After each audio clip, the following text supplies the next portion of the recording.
Ini buku antum Ustaz ya. Ya, Tapi ya. Masya Allah Ustaz.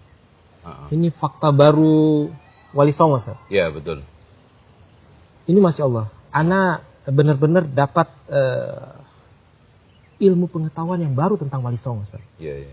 Jadi yang selama ini Ana dan Ana yakin masyarakat juga berpikir bahwa Wali Songo yang selama ini mitos-mitos Wali Songo ini kok berbeda sekali Ustaz. Di buku ini Ustaz. Ya, betul. Jadi gini Ustaz.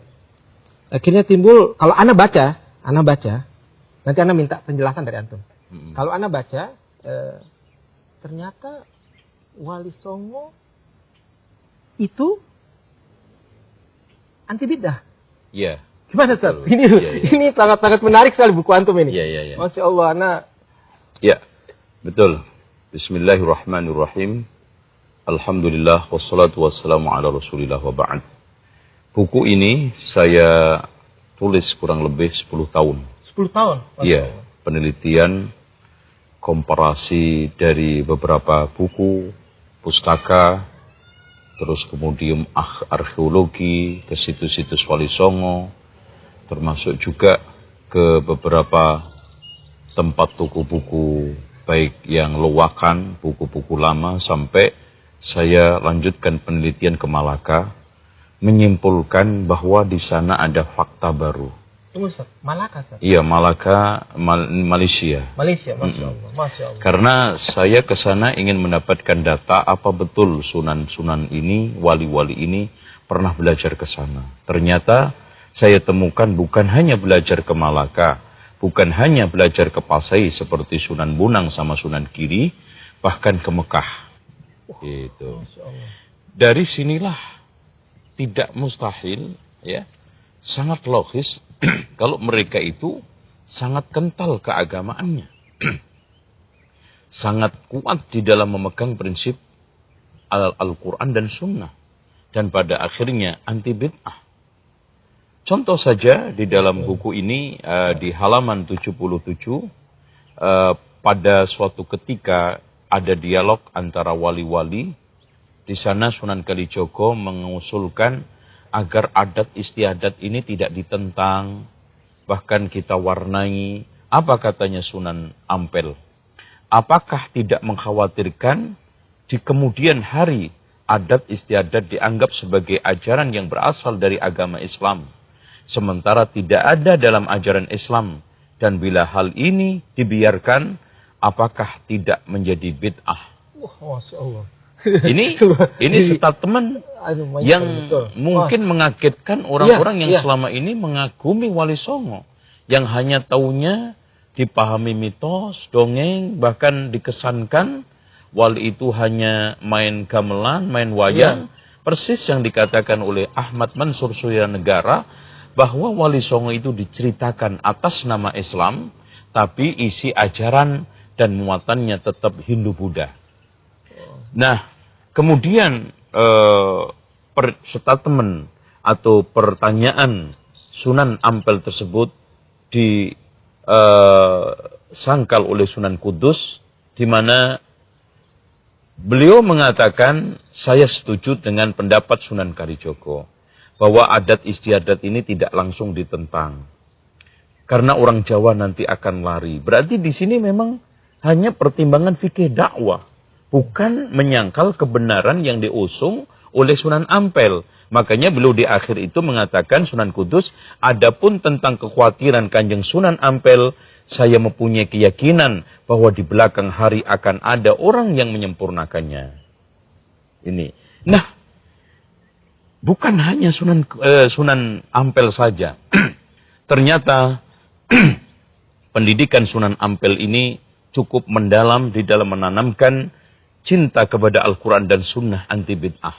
Bahkan ini mempengaruhi anaknya, yang tidak lain adalah Maktum Ibrahim, yang disebut oleh banyak orang Sunan Bonang. Di dalam kitabnya yang asli, otentik, dan dijamin insya Allah ini adalah tulisan asli Sunan Bonang, dan banyak sarjana-sarjana barat yang menjaminnya, dan dirilis oleh sarjana-sarjana Belanda, di antaranya adalah Kuning dan Srik, dengan judul Primbon 1 dan Primbon 2 Sunan Bonang. dan di dalam bahasa mereka disebut dengan Handboek van Bonang.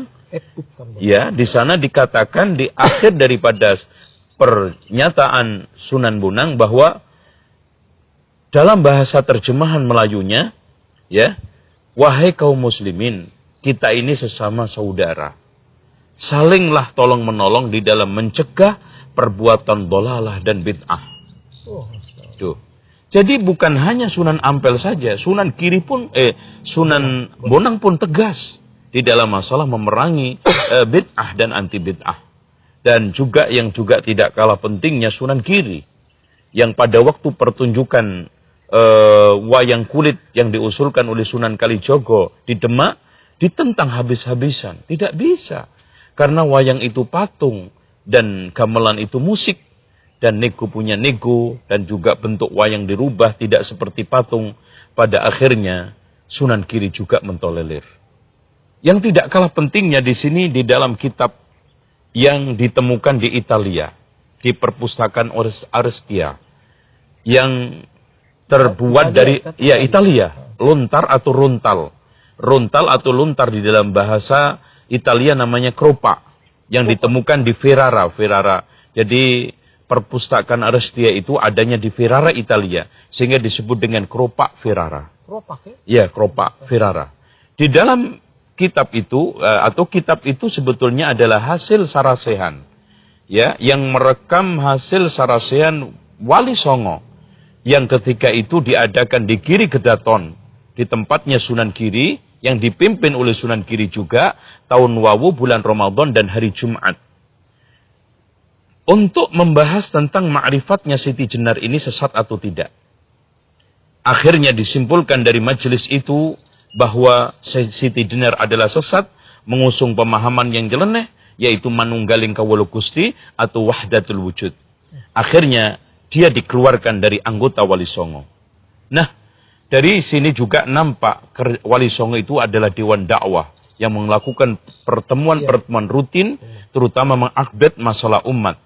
Nah, yang paling penting kita ingin angkat di situ, di dalam kitab tersebut ada satu kalimat yang termaktub. Di sini langsung saya turunkan bahasa Melayunya. Jangan ragu dan jangan terkacaukan oleh pengetahuan yang sesat dan kafir, karena Rasulullah telah bersabda dalam hadis qudsi, besok jika telah mendekati hari akhir, yaitu hari kiamat, banyak para ulama dan orang soleh akan menjadi beku, maksudnya terasing. Ghuraba, Masya Allah, persis yang telah dijelaskan oleh hadis Rasulullah yang lain juga. Mereka berganti dengan bid'ah yang berlebihan, yang merongrong agama Islam, banyak kata-katanya yang salah, sesat dan kufur. Mereka akan berbaur dan menjangkiti orang mukmin, tidaklah kekal dunia ini. Maka hendaklah diketahui bahwa menjelang kiamat akan banyak yang meninggalkan agama Islam ini. Sedikit yang sempurna, yang tetap dalam Islamnya. Banyak yang Islam lalu menjadi munafik, menjadi Yahudi, menjadi seperti iblis, dan ada yang menjadi sesat atau syirik, ada yang menjadi kufur atau kafir. Ini cukup gamblang dan tegas. Bahkan kalau kita membaca tentang syariah yang dikembangkan oleh Wali Songo juga cukup jelas, itu adalah berpijak pada ahli sunnah wal jamaah, tidak syiah dan juga tidak sufi. Bagaimana tingkah laku melaksanakan perintah Allah yang baik dan yang perlu, yang terkecuali bagi semua orang Islam, dari perbuatan lahiriah seperti sholat 5 waktu sehari semalam, puasa pada waktu bulan Ramadan, membayar zakat sesuai dengan kemampuan bagi yang punya uang, kalau toh disimpan ataupun dipakai sebagai modal, harus dibayar zakatnya secara jujur dan jangan diselewengkan. Jangan berdagang dengan alat-alat musik, sebab itu haram. Dan lakukanlah derma, sedekah, pergi haji, perang sabil, mandi jinabat, membaca Al-Quran, melaksanakan sholat, menjauhi perbuatan-perbuatan mesum, pergi ke masjid dan ikut berkumpul dengan orang-orang banyak untuk melaksanakan sholat Jumat. Ini nampak sekali mereka itu ahli sunnah wal jamaah. Jadi Ustaz, mitos, jadi afwan Ustaz. Iya. Jadi mitos-mitos selama ini yang kita tahu kayak dia tongkat, taruh tongkat terus dia berapa hari gitu loh, sampai tidak mandi, bulan. berapa ada yang bulan mengatakan sampai 2 tahun. Iya, itu tidak sholat, tidak apa gitu. Itu gimana? Itu berarti itu sekedar mitos atau gimana? Memang betul, dari pernyataan para pakar sejarah Indonesia juga yang meneliti tentang Wali Songo.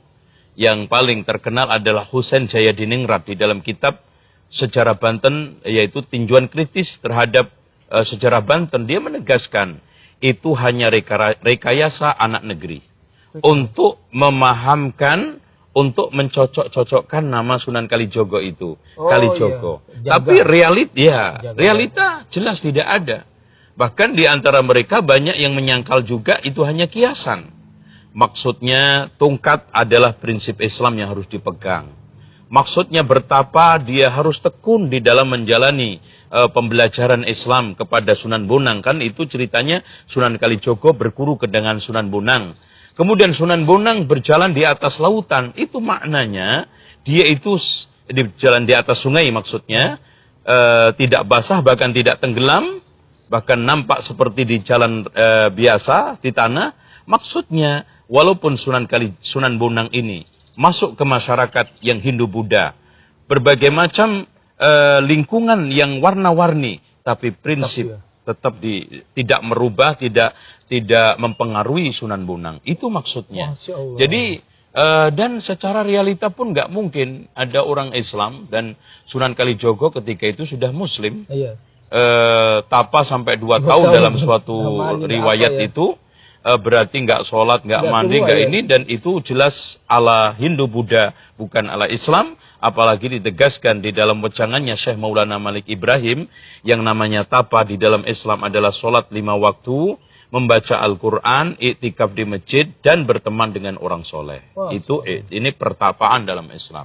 Allahu a'lam bishawab. Ustaz. Ya. Alhamdulillah Ustaz. Ya. Antum telurkan terus Ustaz buku-buku kayak gini Ustaz. Insya Allah di ke depan ini saya lagi mencoba untuk berniat karena memang menulis sejarah ini berat. Di samping pikiran, waktu, tenaga, dan juga yang tidak kalah pentingnya adalah kesehatan, dan butuh waktu sangat panjang. Saya akan menulis umat Islam di pusaran sejarah Nusantara. Ya, ini satu buku mungkin akan mencoba untuk menjelaskan api sejarah menurut istilah A.M. Suryanegara, bukan hanya abunya sejarah. Dan juga nanti kalau Allah kasih panjang umur, saya juga berpikiran ingin membuat satu buku jaringan ulama Timur Tengah Nusantara abad ke-18 sampai 15. Nah, kita ingin ungkap peran-peran para ulama seperti Surkati, seperti Ki Haji Ahmad Dahlan, seperti juga murid-muridnya, teman-temannya Imam Bonjol yang terpengaruh dengan pemikiran murid-muridnya Syekh Muhammad bin Abdul Wahab. Nah, ini nanti insya Allah akan menjadi warna tersendiri di dalam sejarah kita. Bismillah. Iya, Ustaz.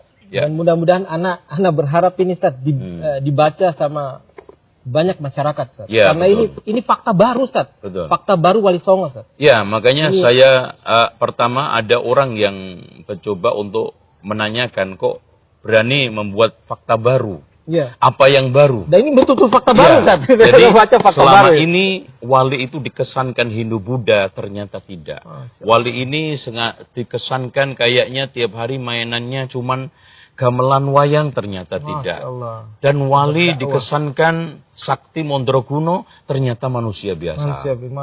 Bahkan mereka adalah da'i-da'i, pedagang-pedagang ahli sunnah wal jamaah. Dengan berbagai macam kelebihan dan kekurangannya, mereka itu manusia hebat yang mampu membuat jalan dakwah kita yang sekarang ini di Indonesia, terutama di Pulau Jawa dan di pulau-pulau yang lainnya. Barakallahu fiik. Wa iyyakum.